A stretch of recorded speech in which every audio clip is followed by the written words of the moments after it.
All right, let's crush this high-yield explainer on oxygen transport physiology for your board exams.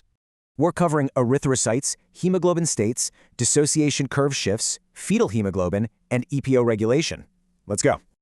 That biconcave donut-like shape, it maximizes surface area and helps red blood cells squeeze through tight capillaries. Forget just counting cells. To gauge true oxygen carrying capacity, we rely on hemoglobin and hematocrit levels. Inside, every single hemoglobin tetramer uses a ferrous iron center to bind exactly 4 oxygen molecules. Crucial exam point.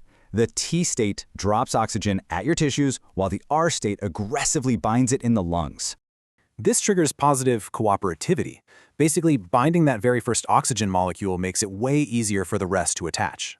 That cooperative teamwork creates this classic sigmoidal S-shaped curve, mapping oxygen saturation directly against partial pressure. Quick active recall for you. What specific metabolic conditions force this entire dissociation curve to shift right? Here's your cheat sheet. Remember, a right shift unloads oxygen straight into hot, hard-working, exercising tissues.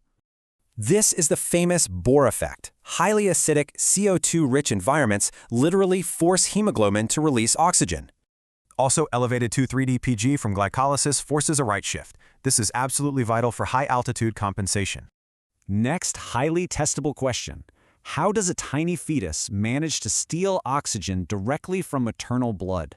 Well, fetal hemoglobin uses gamma chains. They ignore 2,3-DPG, which gives them a supercharged affinity for oxygen.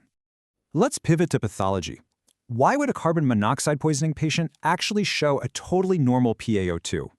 Because CO has massive affinity. It causes a deadly left shift, trapping oxygen and starving your tissues. Finally, how does the kidney fix chronic hypoxia? It uses a clever feedback loop to synthesize EPO. This pathway is brilliant. Low oxygen levels stabilize HIF proteins, which then directly stimulate EPO transcription. Under normal oxygen, PhD enzymes just destroy HIF, but during hypoxia, HIF survives to boost red blood cell production. So if a mutation constantly stabilized HIF, would you expect dangerous erythrocytosis? Think about it and keep exploring.